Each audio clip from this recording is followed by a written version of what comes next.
Jade, thank you so much for being here with me on the Entrepreneurial Success Podcast. Yet again, another special episode with another collaborate of the Fab Collab Book. Before we go any further, why don't I hand over to you so you can introduce yourself and tell us who you are and what you do? Thank you, Henriette. So yes, I'm one of the collaborates from the Fab Collab Book, but I run two businesses, one of which is Eau Rouge Design, where I am a branding and web designer, and my other one is Jade Thomas Jewellery, where I design one-off pieces of mega coloured gemstone jewellery. I love it. And, I think when you and I first met, and I met you where you talked about the jewelry design, I was like, oh, this is incredible. And then I met you at another meeting. You started talking about website design. I was like, okay, now I'm confused. What does she do actually? But I think what really stood out was the design element of how you kind of just use your creativity in order to grow and start and grow both of your businesses. But what is that story like? Share it with the audience. How did you get started with both your businesses? Right. Well, you're going to have to sit comfortably because it starts quite a long way back. I even in primary school, I was drawing things, and it was shoes, it was dresses, it was factory fronts with logos. So I was going to go one way or the other. And actually, I love shoes, but I don't design them. We've got a good representative of shoe design within Sister Snog, but actually, the design has always been in there. And I remember the day at grammar school when I heard the term graphic design, and I was like, oh, that's what it is. That's the thing I'm going to do. So I had a real clear line through education and then college and university studying graphic design. And I got my first job about 6 months after I left university. And it was a really cool time to be a designer. It was kind of really early for websites. So my first website that I ever designed and built, when I say designed, it was actually coded at the time, was back in the 90s. So mainly I was a print designer, but really it was a very creative time for print design. But the word branding wasn't really ever used then. It was graphic design for print. It was then the beginning of web design. So really I've been a designer for as long as I can remember. And then when I was just turning, I don't know, nearly 40, I was having a brainstorming session with my best friend about what she should niche in her business. It was a branding conversation. And she just turned around and said, hey, are you going to do branding design until you retire? And out of my mouth popped, no, I'm going to also do jewelry design. And I'd said it then, so I had to do it. So what I did is I treated myself at 40. I treated myself to going back to college one day a week, and I studied a diploma and advanced diploma in silversmithing, and I absolutely loved it. And you'll find a lot of designers love creating something tangible because we've had a career of creating two-dimensional things or flat surfaces on three-dimensional things like exhibition panels and packaging. So it was just amazing to go to college, be a student again, get my fingers burn my hair, be covered in like weird chemicals and noxious gases and all the strange, weird and wonderful things that happen during jewelry making and jewelry design, that's so far removed from the very clean and orderly thing that I do as a day job. And then a few years later, I realized that my passion really was still for design. And hence I design all my jewelry. I find these mega gemstones, I design them into one-off pieces, and then I get them made in hand guard. So it's still design. And I would say a lot of designers do a similar thing. They will be a branding, graphic design, web designer, and they will have a side hustle, which is pottery or art or something else tangible and creative, because it really, I think it just makes us even happier as designers to have something that you can hold as well. Yeah. Yeah. I think it's also that aspect, exactly what you said, if, doing things in 2D, but then doing something completely different in 3D and seeing it from different perspectives. And I think that's what I find with creative people. They love looking at things from different perspectives and like trying out things from different perspectives. So I think kind of that's where the elements come together for you. Yeah, also the jeopardy. So actually a lot can go wrong when you're making a piece of jewelry, and it can be quite difficult to take a stage back and actually repair when you're halfway. And that was quite exciting actually, as well as the flames and all of that. So I think there's a rebellious streak in me there that I quite enjoyed the jeopardy of jewelry as well. But actually taking it into a business, I've left all of the real sort of jeopardous skills to people who are far more qualified than I. But I have seen some of your jewelry. I mean, they are gorgeous. And for those of you listening, you have to follow Jade on Instagram if you want to see what she comes up with. It is extraordinary. But what I want to know is, moving on to the Fab Collab book, why did you decide to collaborate and write a chapter in the book? Why not? It's as simple as that. And actually, my chapter is all about, looking for that open door and stepping through with a smile. And so this was an open door. This was an opportunity to get involved in a collaboration that would be unlike any collaboration I'd been involved with before.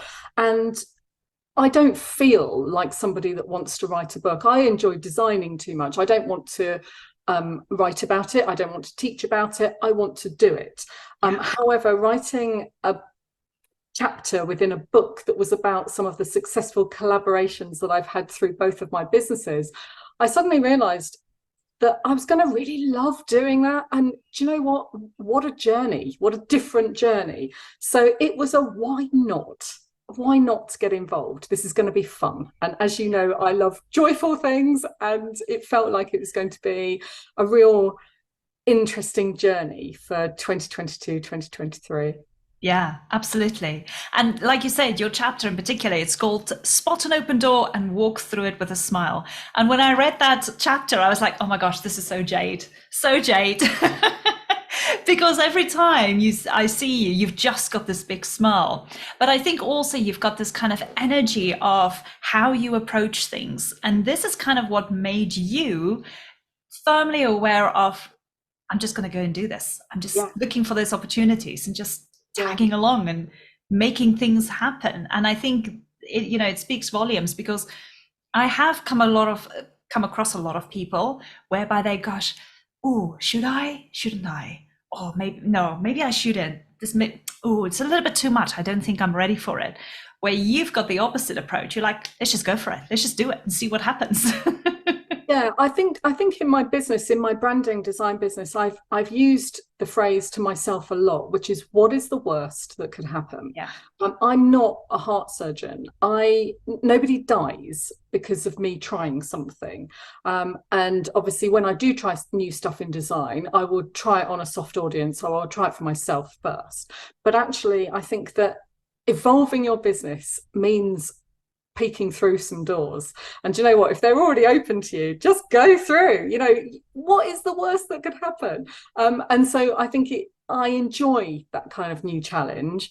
So for me, you're right, it has to be about enjoying something rather than about it being an onerous task or something that's quite nerve-wracking. I actually just really enjoy just stepping through, because what is the worst that could happen? I know, and I love that. And I've got a motto personally that I go by, and that's to never say no to an opportunity the first time. Say yes, check it out. Is it aligned with you? And then decide, I'm going to do it. Or if you then realize it's not aligned with you, then don't do it. It's okay. But never say no the first time around, because that opportunity might never come back again. So that's how I see opportunities. And when we talk about opportunities, I think people are saying, but how do you know if it's an opportunity? How do you get those opportunities?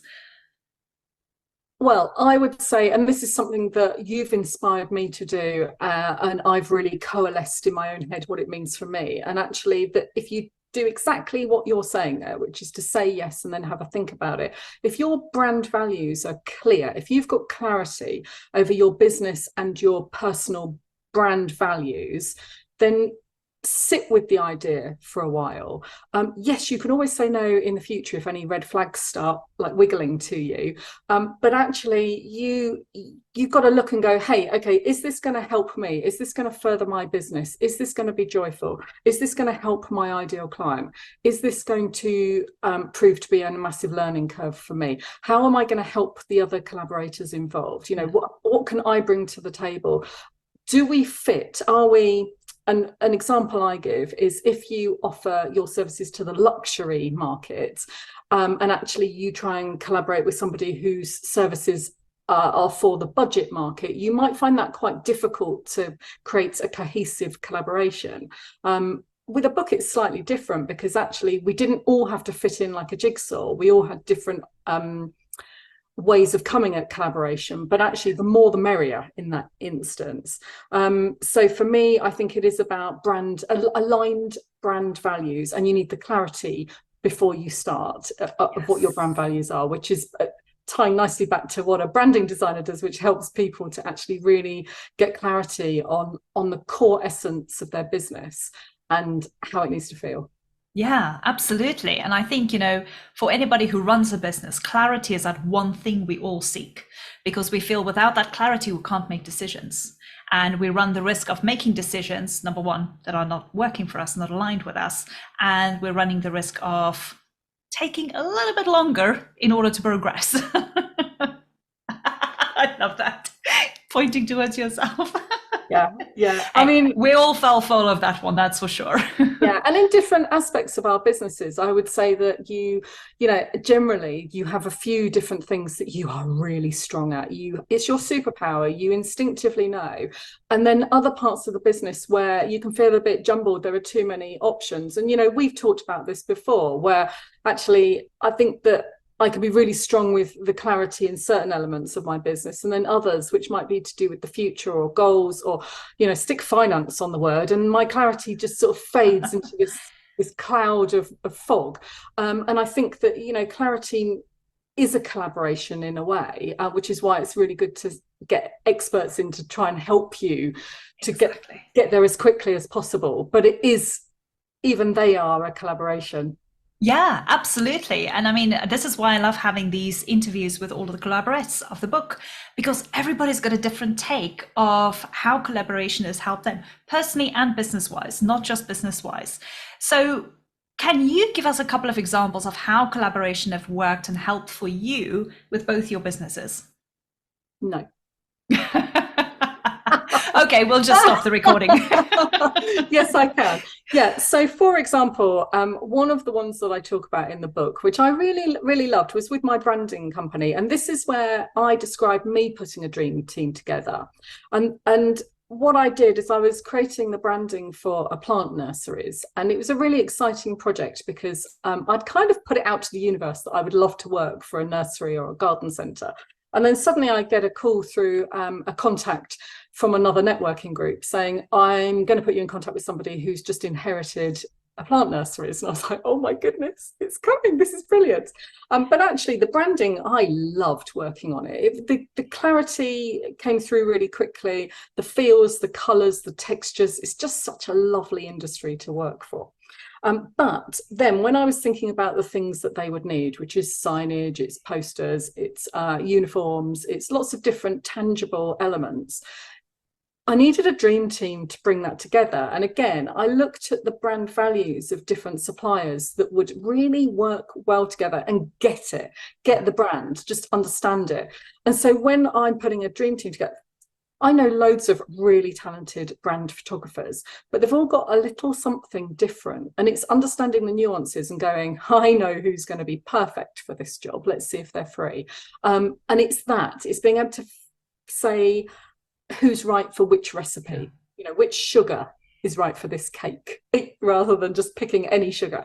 And so that is a really good way that we collaborated together, because intuitively everybody understood the brand and was able to input extra expertise from their own business and go, hey, I think that if we made these signs in this type of wood, brilliant, I love it, what a great idea. So and then we were looking at lovely textural natural materials and how to either mimic them or actually use them depending on budget. So there's that.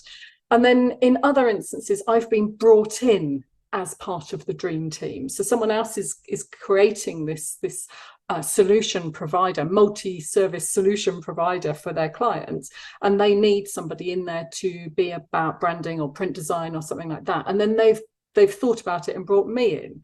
So I think that you either bake the cake or you're one of the ingredients, and either way you've got that time to work out if you're the right fit. So there are a couple of good examples as to why it's made my business more interesting, because I've got to work with bigger clients being part of somebody else's cake. And I don't know, I'm thinking of cake today actually. I know.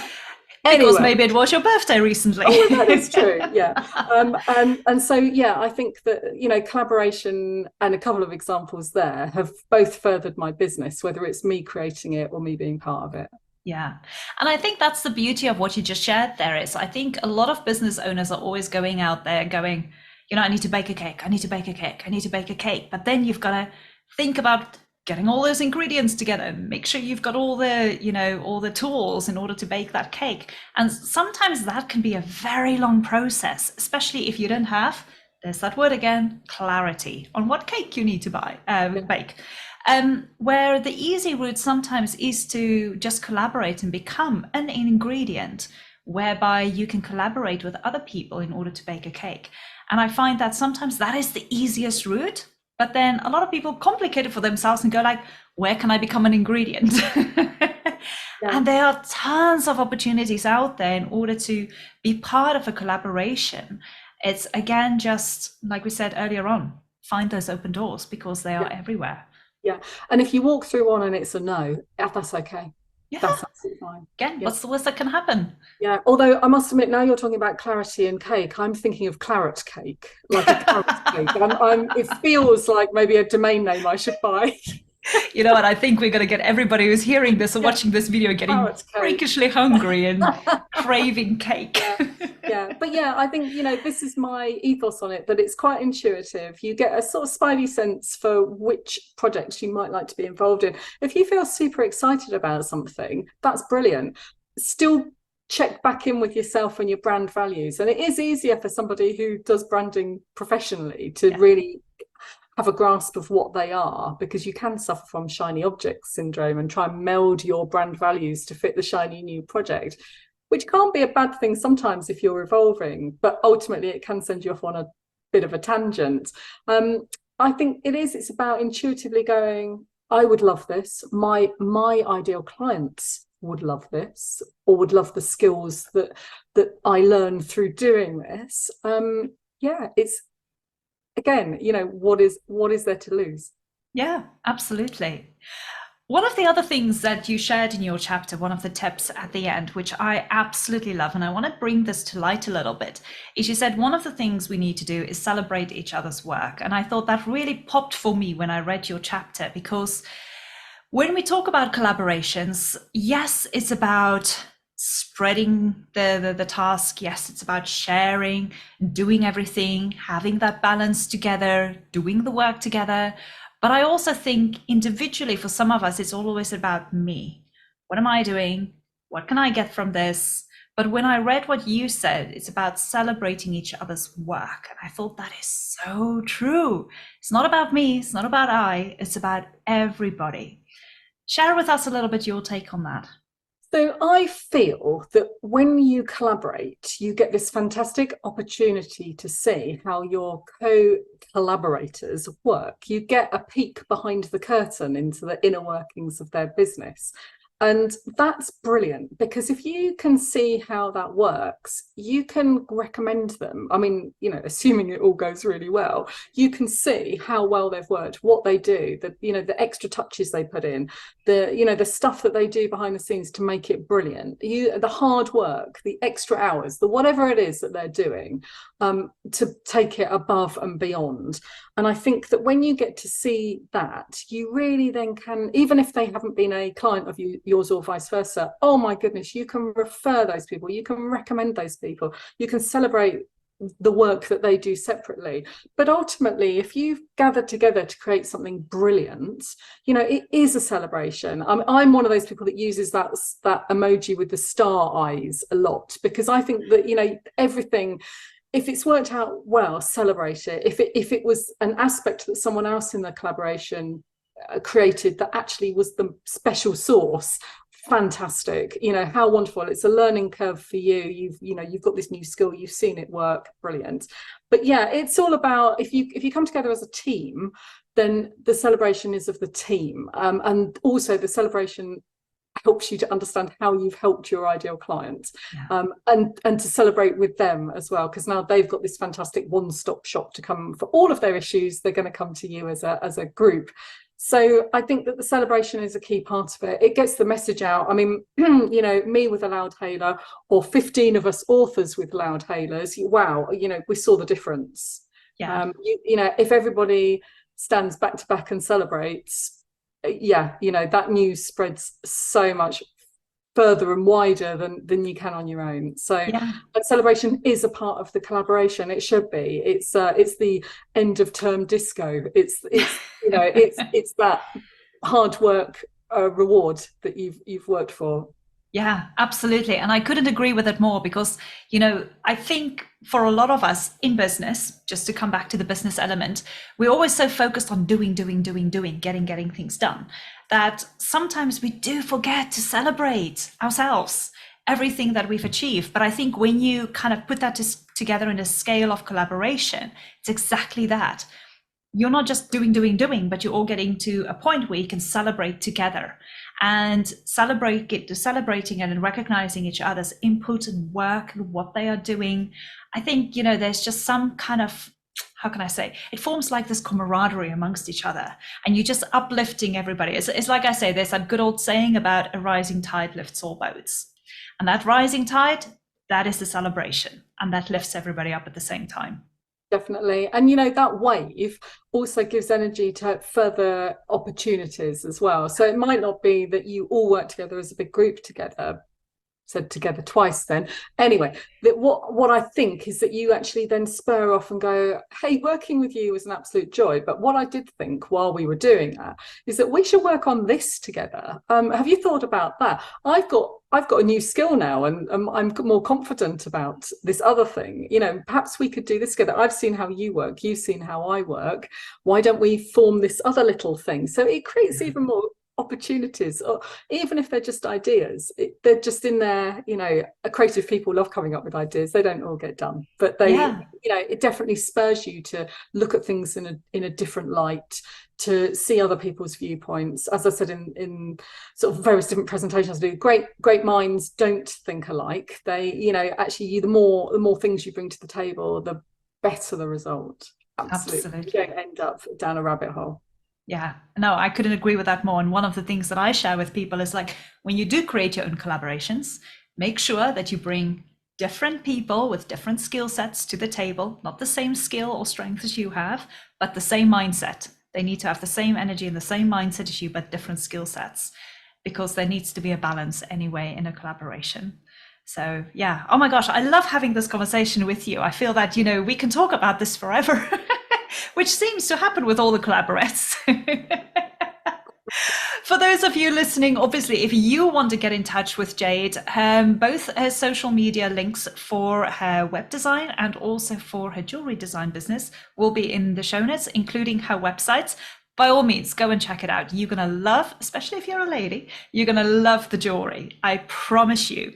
And then also for those of you, if you haven't got a copy of the Fab Collab book yet, please do yourself a favor. You are going to love it.